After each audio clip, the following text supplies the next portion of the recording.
Now, the past few Sundays, we've been recounting again the stories of the risen Jesus throughout the different gospel accounts. Through Lent and on Easter, we recounted Mark's rather abrupt ending following news of the empty tomb. We reflected on Jesus revealing himself to the disciples on the way to Emmaus and the breaking of bread found in Luke. We also last Sunday examined this idea of imposter syndrome as we read Matthew's account of what we now call the Great Commission. And here today we read from John's Gospel. And it's a wonderful story of Jesus appearing to the disciples following the resurrection, and also to whom many now know as, what's his name again? Doubting Thomas. Now, I had every good intention of going line by line and exegeting this wonderfully rich story. We did so in Bible study just this past Tuesday. There's all sorts of wonderful details and intricate intrigues within each and every word choice. But you may not believe this.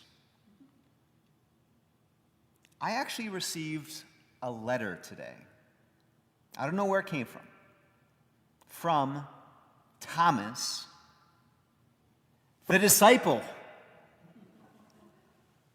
It's addressed to the seeker, although I'm not sure if that's someone from back in his day, or maybe it's to me, or maybe to you, or to each of us. Would you like for me to read this letter? Yes. Here it goes. Dear beloved seeker of belief, I'm writing to you today because I hear that you have questions about belief in light of the good news of Jesus' resurrection. Belief, it's a tricky word, isn't it? Some say that we should believe just because it's written in a book. Now, obviously, they haven't met me in person and my own independent streak before. Maybe you too. Others think that belief is something that is experienced in one's life, something that's acquired over time. And yes, that may be the case, but I also know what it's like not to have experienced anything of that sort, even with the adventurous life that I have lived. I have a hunch, and I have this idea of the type of person you are, seeker, as well. I know your type because I was your type at one point in time. You, like me, are a seeker of truth, of understanding. And so seeking belief is quite a stretch of mental gymnastics for a person like you, like me. Maybe we can blame our family of origin or our upbringings at one point or time, but that doesn't help quite fully explain what makes us who we are. Now, does it? Tell me if this sounds familiar. I find it very difficult to accept things as they are simply presented, simply because someone says so. Let me be honest, I thought this was a pretty wonderful and even comedic trait to have as a child. My parents were worn out with me after I learned how to speak because I asked why following any sort of statement from them. And simply because I said so, well, that was never acceptable. I always thought I was more cunning and wiser than most other people. Have you ever felt that way? But this way of thinking does, in fact, get old after a while. Over the years, living as a skeptic becomes less stimulating and more emotionally draining. Eventually, the natural posture of questioning everything no longer wins people over. It's no longer a whimsical part of my personality and more fatiguing and annoying to others than anything. Little by little, I found myself enjoying the world less and less. Yes, the mysteries of the world were being addressed and explored through logic, but there was also so much of life that I was merely dismissing because I couldn't make sense of it rationally. I was becoming a slave to my own negative attitudes and prejudices with the world around me. Have you ever recognized how two different people can see the same thing take place right in front of them and have two completely different accounts of what just happened? That was me. I felt like others around me were experiencing life with joy and optimism. And here I was, limited by the very cynicism that I once celebrated as a younger man. I needed a change. And that change came in the form of meeting Jesus. And I know you've heard all about him from others, and let me be frank with you. I'm actually sorry for how my fellow followers of Jesus have acted toward you. Most people don't appreciate the thoughts and processing that takes place in your mind each and every day. They think that because they so easily accepted the gospel, that anyone must be able to easily accept it. And as a fellow seeker, I know that's not the case. It took a spiritual slap in the face to open my eyes when it came to Jesus. Over the years, I learned to follow Jesus, now as a disciple. Man, I was so impressed with how he saw the world. Even in the drudgery of life, he always spoke from a source of love for others. I wish I could be half as loving. And it's not that he was overly optimistic or even naive about the world. He experienced his own experiences of guff from all sorts of people around here. But even when trudging through the muck of life as a human, he always had a source of strength and hope about him, which he often described as the love of his Father or the works of the kingdom. Now, as a disciple, I followed him throughout the region where he continued to heal, he educated, and he even confronted the bigots of the world. You know, especially those religious bigots, those who claim to know how things should work simply because they said so. As someone who so often feels trapped by my own personality, I was drawn to this man who exuded an air of confidence and life. And then one day he was arrested, and he was executed. That life was snuffed out from him. And from all of us, really. And I was heartbroken. And sure, I'm a cynic by nature, but even I was so surprised that this person I looked up to so much was no longer with us.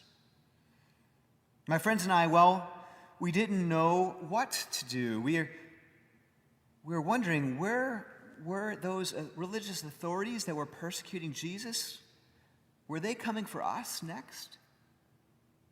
We locked ourselves in a safe space, trying to wait it out for the coast to be clear.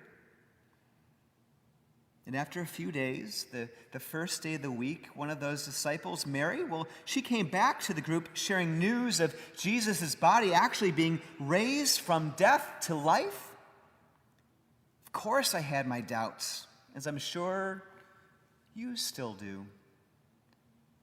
And the crazy thing is that my fellow disciples told me that later that day, while I was outside checking on things, the risen Jesus himself came into our room. How could I have missed it? And again, of course, I had my doubts. Now, between you and me, I didn't know I was going to get a nickname for it from all of eternity. They expected me to simply expect and to accept what they were saying about this risen Jesus. Didn't they know who they were talking to? Then just about a week later, this time when I was with those others, Jesus again appeared. And this time he wanted to speak with me directly. I didn't know what was happening. None of this does make sense, does it? So there I was, now standing face to face with Jesus, who I saw die on the cross just days before. He just appears like some sort of disturbing magic trick. He told me to reach out and touch his wounds. So I did. And they were as real as the hands of the person sitting near you today. Imagine that. In one moment, a lifetime of cynicism and doubt was transformed into belief in what I previously considered the impossible. I know, this is hard to believe. There's that word again, belief. And I write all of this today because I don't expect you to believe what I say about Jesus, well, just because of what I say or write. I don't expect you to take anyone else's word for it simply because they believe it. I don't expect you to find the perfect book on the subject or stumble upon belief in your own research and study of philosophies. Because here's the truth about belief. Well, it's not about you. It's not about how smart or cunning you are. It's not about science or logic, and it's not even about our lived experiences or accomplishments. Belief, it's a gift. It's something that you have no control over. You can't learn about it. You can't purchase it. Try as one might, we just can't consume belief. And I know this is frustrating to hear. As someone like me who works so hard for everything you've achieved in this world. But this is just one of those things that's not up to you. Belief is something that happens to you. It's a mystery originating beyond our comprehension as human beings. And I know that's super frustrating to hear because it's not subject to any sort of testing or analysis. And that's the bad news. But there is good news. This gift, it's freely given. And I also know if you're anything like me, you have a hard time receiving gifts simply as they are. You may be wondering if you're expected to give anything else in return for such a gift. And the answer is no. It's a gift. Live with it. Again, there are no magic words to summon belief. We can't simply take it from someone or something. We don't earn belief, and yet we have the opportunity to receive this gift of belief in our lives. And when we receive such a gift, it remains with us. Now, some call this the beginnings of religion or faith. Others call this a holy mystery. Still others choose not to use words at all.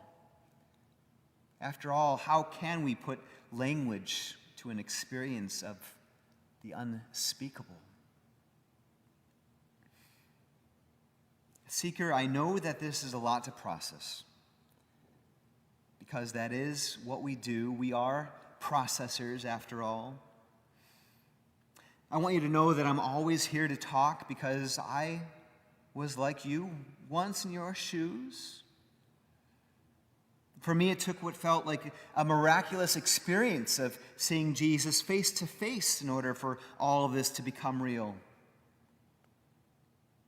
And the truth is, even today, this belief thing still doesn't make sense all the time. Again, this is perhaps the mystery of living on this planet. We're just going to have to live with that. My hope and prayer is that this letter helps in your own seeking. I know the peaks of one's journey of faith. I also know the valleys. I know what it's like to be so proud of all that you have accomplished in this life. And I know what it's like to wish to live anyone else's life but your own. And so may this letter not seek to be accepted merely on its face, but perhaps may it serve as an inspiration. There's more to life than meets the eye in this world. Belief is a fickle beast and also an awe-inspiring gift. And so may you be open. May you open yourself to receiving such a gift as I have in experiencing the risen Jesus. Because, seeker, the Spirit is certainly moving among us.